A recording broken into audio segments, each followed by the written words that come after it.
Hello everyone, I'm Mike Smith, and alongside my friend and colleague, Travis Past, we'd like to introduce you to our upcoming paper, Towards a Leaderful Sustainable Development, an interpretive phenomenological analysis of Japanese education. Before we begin, however, we'd like to thank you for attending our session, and to the organisers of TESOL for putting this conference together in such a professional manner. We hope to see you all next year face to face. As for our presentation, we'll begin with the introduction before moving over to the overview of literature and the study design methodology, at which point I'll hand you over to Travis, who will take you through the results, discussion and conclusion before finishing off with the references. Okay, for the introduction. Nagata depicts Japan as an exemplar of incorporating educational for sustainable development, hereafter ESD, within mainstream policy. Nomura and Abe too describe the robust promotion of sustainability within higher education settings. Yet, discrepancies between Japanese ESD and its interdisciplinary models of best practice are very obvious. Joe Deween, for instance, calls for a democratic student-centered approach, one that, in keeping with the cognitive skills necessary for real-world problem solving, promotes critical thinking and strengthening self-reliance and self-direction in the learning process. Additionally, ESD necessitates a shift from transmissive or rote learning environments to ones with a communicative experiential focus. However, the Japanese Ministry of Education, Culture, Sports, Science and Technology, hereafter MEXT, reliance on Confucian pedagogic norms, exemplified by its emphasis on power distance and hierarchy between superiors and subordinates, serves to dilute the learner-oriented dynamism prototypical to ESD. Indeed, a United Nations evaluative report noted that despite Japan's position at the forefront of ESD advocacy, the nation is not further advanced in its practice of adopting progressive methodologies or holistic ESD approaches. It may be argued that while Japan demonstrates a willingness to invest in ESD, its pedagogic norms, by their very nature, hinder dynamic leadership amongst learners. This shallow ESD necessitates not only a critical exploration of student experience, but, if meaningful progress towards a deep ESD is to be made, an alternative paradigm. One correlating directly with ESD's baseline for student-oriented practice. In this regard, Leaderful classroom pedagogy's empathetic lens, whereby safe and responsive learning environments inspire learner voice and introspection, emerges as a viable alternative to Japan's teacher-centric model. Leaderful classroom pedagogy begins with teachers critically examining their leadership identities and recognizing how they impact classroom practices. Indeed, the collaborative essence of leaderful pedagogy, drawn on a shared vision and values of interdependence and shared responsibility, mutual respect, empathy, and willingness to be vulnerable, ambiguity, effective communication, and synergy, positions leadership not as the domain of a sole transmissive educator, but of the collective. Thus, by incorporating dialectic practice and a shared ideology of democratic participation by all actors, more directly within ESD, we believe Leaderful classroom pedagogy offers perhaps the most authentic means of inducing sustainability's demand for shared action. Building on exploratory research by Travis, this inquiry proposes an idiographic examination of college-level Japanese students' leadership experiences in sustainability. Specifically, we draw on interpretive phenomenological analysis, hereafter IPA, to chart the lived cultural, societal, and historical conditions embedded within Japanese efforts at ESD and education more broadly. We also seek to understand how our leaders receive leadership. By considering lived experience of ESD, we hope to engage the next generation of Japanese graduates in progressive actions that may be taken with them in their future endeavors. In this sense, the mobilization of leadership as a collective agency remains fundamental to sustainability and a more open and progressive society in general. With this intent in view, we sought to answer calls by Bai and Raylin to raise consciousness regarding the possibilities of pluralistic leadership practice in ESD. The value of ESD to collaborative leadership is, at this stage, well substantiated. Akiyama et al., for instance, note an obligatory direct recognition of leader perspective if educators are to embed effectual leadership practices within ESD. Notwithstanding Japan's promotion of sustainability, the culture's long-held association with Confucianism's top-down educational doctrine impedes its ability to engender leaderful pedagogy. MEX provides official guide for promoting SD, incorporating leadership as its foundational principle, yet its focus on strong leadership on the part of teachers remains telling. Nomura and Abe too suggest encouraging leadership development for sustainability amongst university executive staff members. But what of the learner? Truthfully, MEX routinely communicates a policy-level dedication to training the next generation of leaders and innovators through an intersection of ESD and global higher education. However, there is scant literature, whether in Japanese or in English, communicating how the state seeks to realize this ambition. MEX rhetoric proposing leadership development in Japanese adolescents thereby faces persistent criticism for its ambiguity, including that by Smith and Samuel in 2022. Okay, and on to methodology, and let's start with sampling and participants. IPA inquiries draw on homogeneous samples wherein participants share closely defined characteristics. Consequently, IPS studies, as with phenomenology more generally, are generally conducted on limited sample sizes, with the final number of participants determined by the broader goals of the research. As such, we drew on a limited sample of 6 participants, 4 female and 2 male, who were all business English students, international studies majors, who demonstrated an English language proficiency on a Cepha scale of B2 to C1, which is upper intermediate to advanced. As you can see here, they were all aged between 20 and 22 and had between 1 and 6 years of ESD, and they came from a mixture of public and private high schools before enrolling in the host university. Okay, as for IPA itself, and following this study's idiographic focus, IPA explores subjective lived experiences and, more pertinently, meaning-making resulting from said experiences.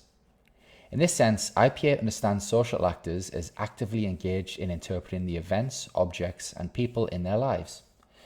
Drawing on Husserlian phenomenological reduction, IPA necessitates a stripping away of researcher judgment through bracketing, or efforts to suspend preconceptions through reflection.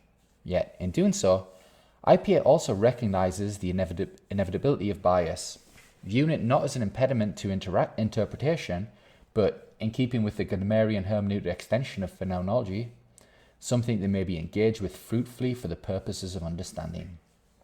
For Gadamer, such interpretation presents as a fundamental condition for being, and that's being with a capital B.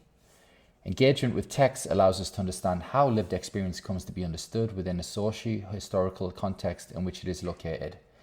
Thus, in attempting to make sense of a participant's meaning-making, researchers engage in a 2-stage interpretive process or double hermeneutic. Ultimately, this twofold structure of IPA proposes that without the phenomenology, there will be nothing to interpret. Without the hermeneutics, meanwhile, the phenomenon would not be seen. Okay, moving on to interview protocols. Before interviewing, verbal and written informed consent was secured from each participant, who was reassured that any reply would have no bearing on their ongoing education and that all responses would be treated as anonymous and confidential.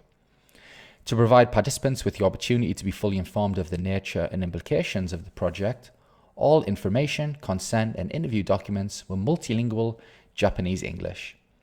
To further ensure ethical human subject protocols, interviewees could withdraw at any phase before data analysis and, in an attempt to disrupt the hegemonic, or hegemonic if you're American, educator-student dynamic, were encouraged to set the language, location, and times of all sessions.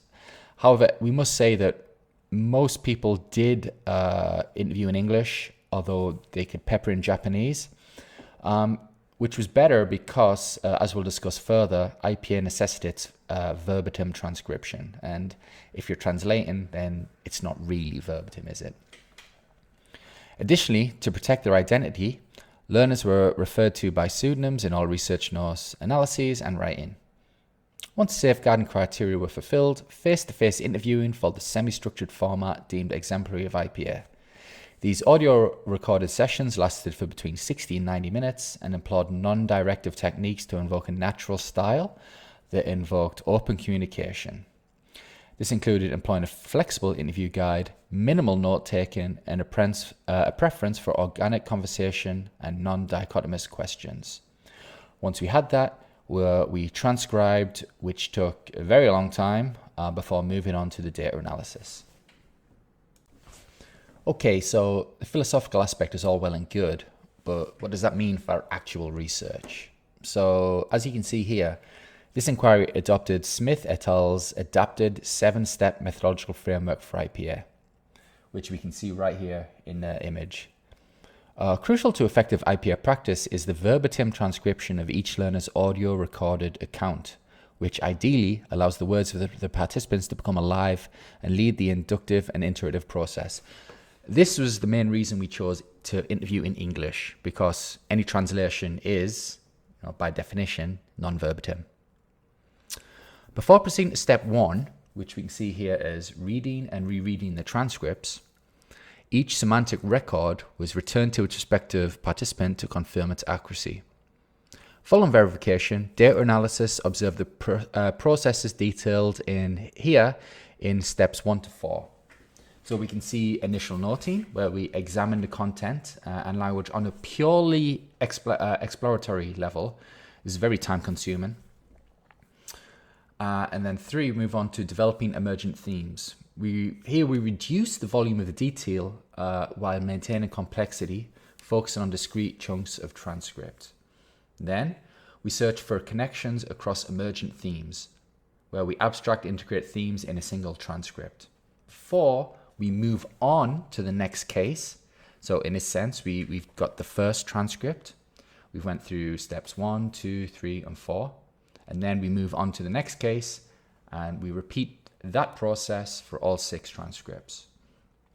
Only then can we move to step 6, where we look for patterns across cases. Obviously, this is the real meat of the IPA, where we're looking for idiosyncratic instances and also trying to identify shared high-order patterns across all transcripts, which will bring us to the themes. Finally, step 7, we take a deeper look at it through microanalysis, making theoretical connections. This, for instance, is where we can bring Leaderful pedagogy into the fray. Okay, thank you, Mike, for taking us through that nice little introduction on the first half of our study. I'm Travis, and I'll be with you for the rest of it. And so I'll get right into the results. From our IPA analysis, we identified 3 themes that I'd like to introduce to you today. The first theme is relating to leadership in Japan, about transmissive hierarchization, and I'll get into that in a minute. And the students' self-reported leadership identity, so their experiences with being leaders. In theme 2, we were looking at ESD as a whole and their experiences with education for sustainable development and the differences between students who attended public and private schools. And then finally, the third theme that we identified was about just awareness of and a feeling of responsibility for achieving sustainability. So individual actions and who do they believe is responsible for change. Okay, so participants drew upon their experiences in classrooms, clubs, part-time jobs, and internships to kind of shed light on leadership in Japan. And as I said before, the first thing I'd like to introduce is this idea of transmissive hierarchization. So they kind of described leadership in Japan as following those Confucian norms that Mike pointed out earlier, of where the top person, the boss, holds all the power, and it all flows down to the leader, or from the leader to the subordinates. And so phrases like follow directions or follow strict rules, those kinds of ideas came up in a number of our interviews. However, when participants were describing their most, their favorite leader or favorite teacher, they believed that those were those leaders who weren't afraid to, step out from the mold or try something new or to kind of bend rules to meet the needs of their followers.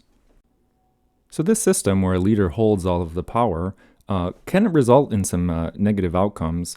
For example, when a follower feels rejected, and I have a couple of pull quotes here from our interviews, one from Nanae, who said she felt rejection from her leader in her club and eventually quit.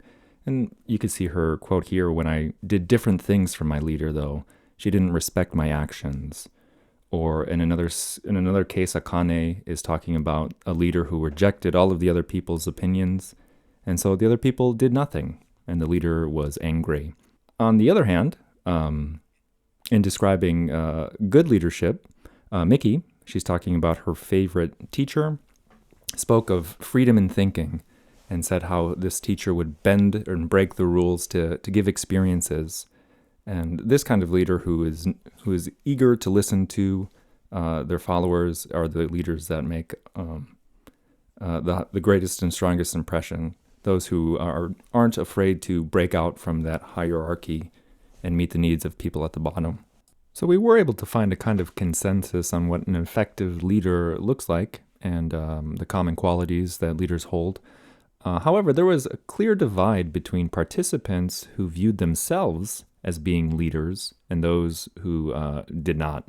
So Takuto, Miki, and Nanae immediately self-identified as leaders and kind of gave some of their experiences why. Takuto here, he thinks that leadership is all about overcoming challenges and making sacrifices here. He was talking about being in charge of a leader on a track team. So he's listening to the opinions or ideas and trying to help improve them. He felt like he really needed to win the race, and though he couldn't practice and train himself, he had to gather everybody else together and really motivate them. So it was hard for him, but something he could learn from.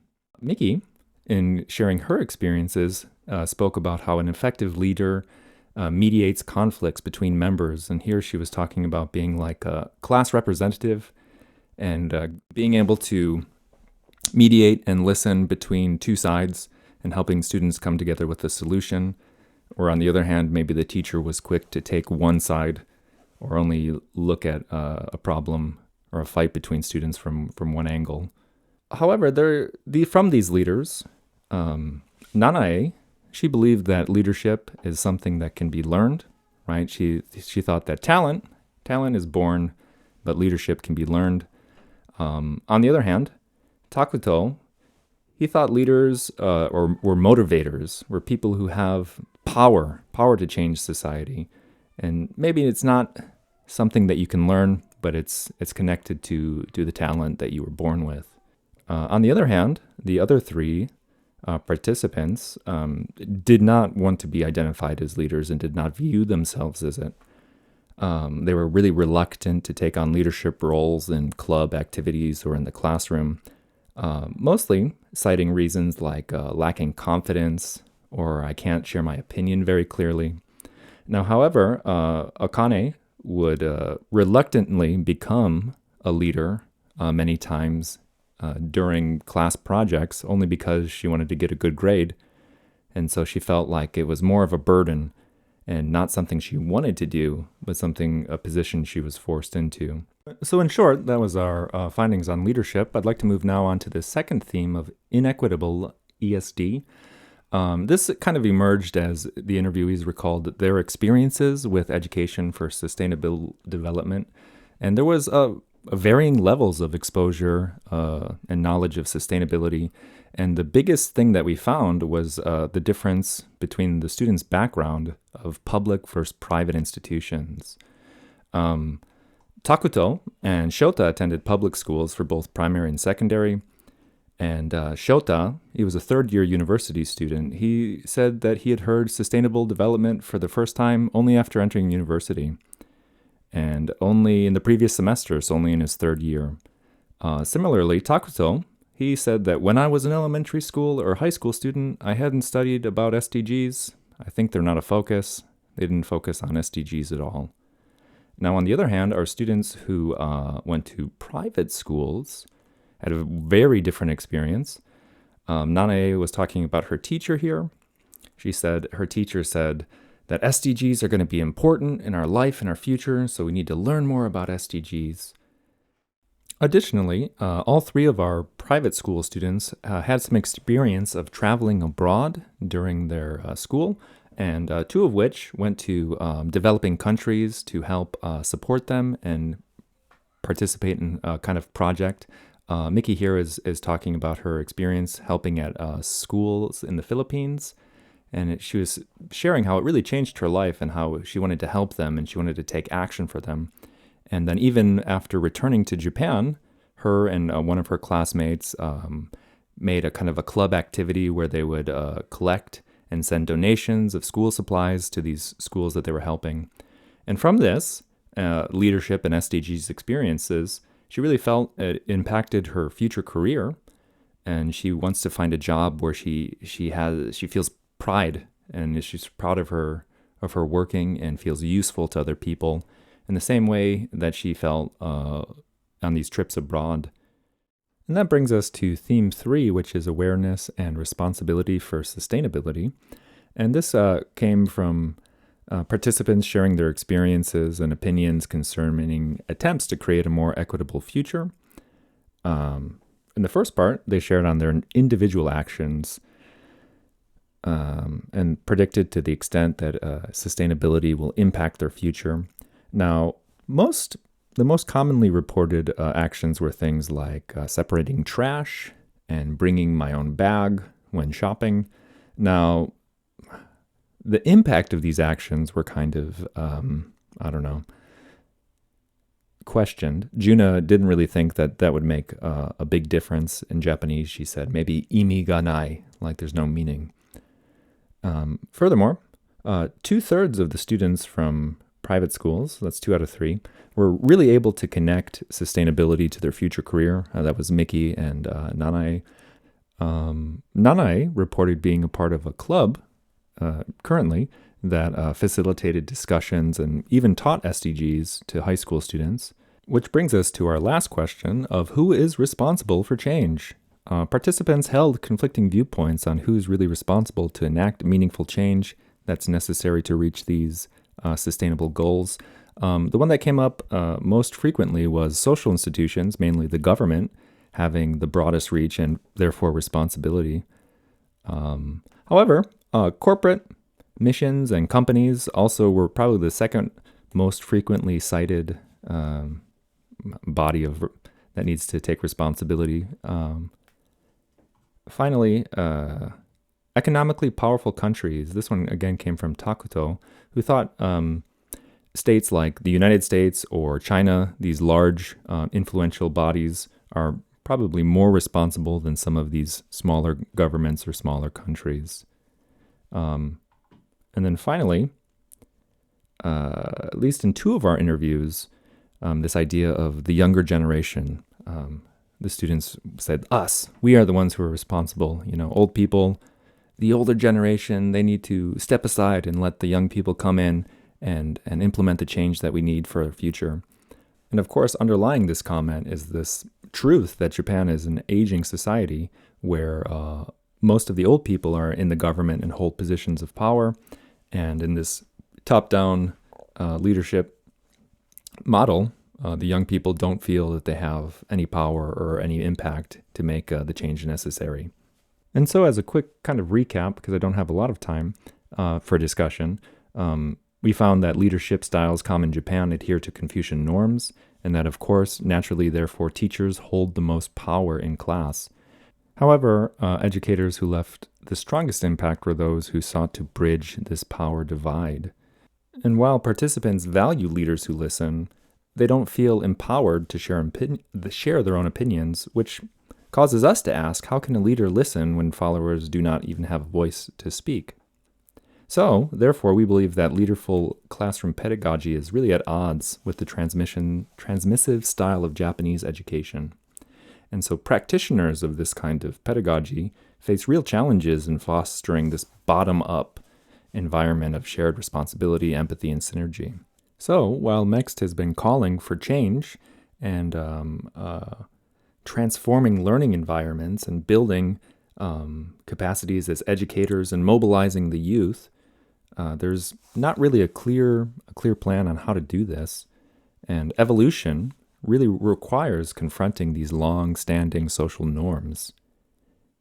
And it's to that end that we believe that leaderful classroom pedagogy has a really good fit in in uprooting some of these norms. Mainly that ESD practitioners must really embody the critical self-reflective principles of leaderful classroom pedagogy in order to really demonstrate and emphasize collaboration, open communication, irrespective of, their background culture or status or identity. And that brings us right into our conclusion. We believe that ESD remains shallow in Japan, and that ESD needs leaderful classroom pedagogy to really deeply penetrate society and engender profound transformation. Now, on the other hand, these outdated models of leadership are really incompatible with the issues facing sustainability and the issues facing our future. In the same way, we believe that leaderful classroom pedagogy needs a goal, something altruistic like sustainability, to really gain traction in Japan. Otherwise, long-standing cultural norms just won't be uprooted. And so we'll leave with this idea here at the bottom. Without such an urgent goal, society may be reluctant to accept any change in dominant power structures. Rather, it may outright reject it. So thank you. Here are our references. I'd like to thank you again for joining us and making it to the end of this presentation here. I know we covered a lot. Thanks to TESOL for giving us the opportunity to present, and hope to be hearing from you soon with any questions, comments, or feedback. Thanks.